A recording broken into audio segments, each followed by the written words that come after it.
They said we were too aggressive. Too violent. Too unpredictable for the galactic community. They said we started wars over resources, ideologies, even over lines drawn on maps. They said humanity should never have been given access to the stars. They were right about all of it. But when the swarm came, when the galaxy faced extinction, they called us anyway. This is the story of why humanity became the most feared species in the known universe. And why, when the darkness came, we were exactly what the galaxy needed. Act 1, The Swarm, 0:30 to 5 o'clock. Transition to narrative. The Galactic Council had stood for 12,000 years. 347 species, united in peace, prosperity, and the pursuit of knowledge. Conflicts were resolved through diplomacy. Resources were shared. Violence was a relic of primitive pasts, abandoned by all civilized species. All except one. Humanity had joined the Council only 2 centuries prior, and we were different. Where other species saw cooperation, we saw competition. Where they saw consensus, we saw debate. Where they practiced patience, we demanded action. The Council tolerated us, barely. We were useful for our engineering, our creativity, our strange ability to solve problems in ways no other species considered. But in their councils of war, theoretical exercises, really, humans were never invited. Too dangerous.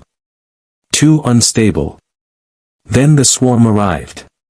They came from the void between galaxies, a species unlike anything the Council had ever encountered. No language. No diplomacy. No mercy. Just hunger. The swarm consumed everything. Planets.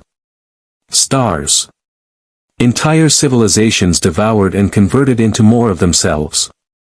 They didn't conquer, they assimilated. The first contact occurred in the Andari system. The Andari were a peaceful species, masters of biotechnology and philosophy. They sent diplomatic envoys. The swarm consumed them. They offered resources. The swarm took everything. In 3 weeks, the Andari civilization, 4 billion souls, ceased to exist. The Council mobilized. Their fleets were magnificent, ships powered by antimatter, weapons that could crack planets, shields that could withstand a star's corona. They met the swarm at the Battle of Kelter Prime. And they lost. Not just the battle, they lost 70% of their combined fleet. The swarm's tactics were simple but devastatingly effective. Overwhelming numbers. Kamikaze attacks. No fear of death because each ship was already just a cell in a larger organism. The Council retreated. Reformed. Attacked again at the Pridos system. Another massacre. Species began to fall. The Keltorians. The Zath Collective. The Luminescent Ones. Entire civilizations that had existed for millennia, gone in weeks. The Council's strategy of measured response, calculated risk, and acceptable losses was failing against an enemy that accepted no limits. In their desperation, the Council did something they swore they would never do. They called humanity to the War Council. Act 2, The Humans, 5 to 9 o'clock. Music shifts to more intense. Ambassador Chen walked into the Council chamber like she owned it. Behind her, 3 human military advisors, not diplomats, not scientists, soldiers. The assembled species recoiled. Not from fear of violence, but from the sheer uncomfortable presence of beings who carried violence like a second skin. "You're losing," Chen said without preamble.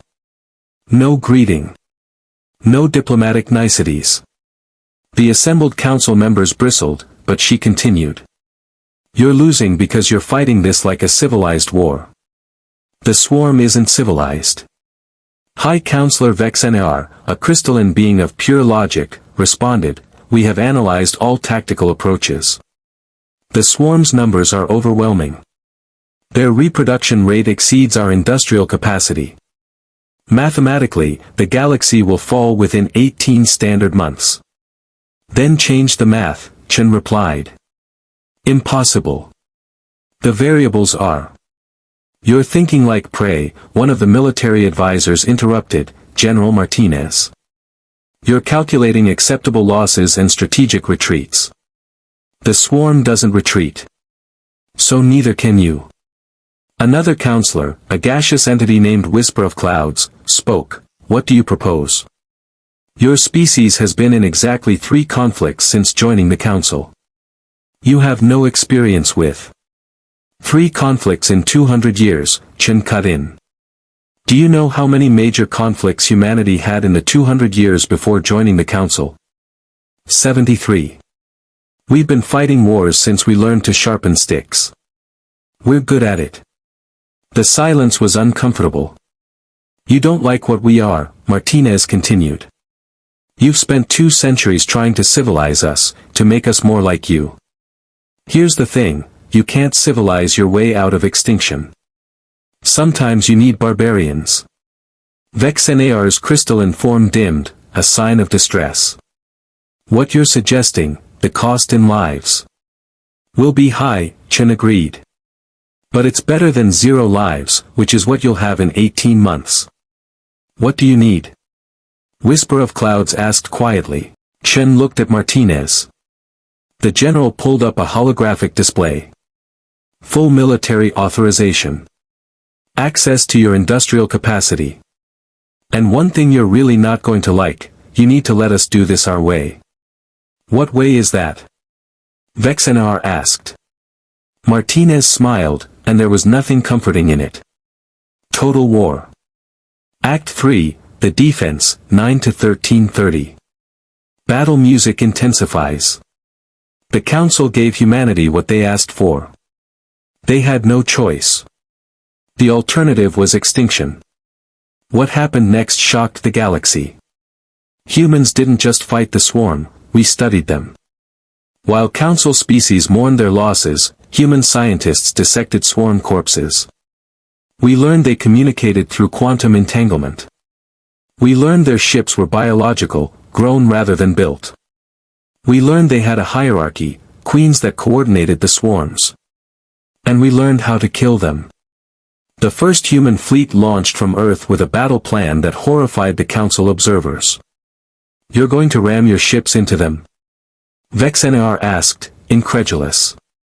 Some of them, Martinez confirmed. The ones we've packed with nuclear weapons. That's suicide. That's war, Martinez replied. You want to know the difference between you and us? You plan for your soldiers to come home. We plan to win. Sometimes those are the same thing. Sometimes they're not. The Battle of Theros Gate began at dawn, not that space had dawns, but humans insisted on the tradition. The swarm came in their millions. A tide of chitinous ships, organic and terrible, blotting out the stars. The human fleet was smaller. 3,000 ships against 500,000 swarm vessels. But humanity didn't fight fair. First came the EMPs, electromagnetic pulses that fried the swarm's quantum communication, severing ships from their queens. Disoriented swarm vessels collided with each other, creating chaos. Then came the nukes. Dozens of unmanned ships, piloted by AI, accelerated to relativistic speeds and detonated in the heart of the swarm formation. Each explosion created a kill zone thousands of kilometers wide. The swarm adapted. They always did. They dispersed their formation, isolated human ships, began overwhelming them with numbers. That's when the Marines deployed.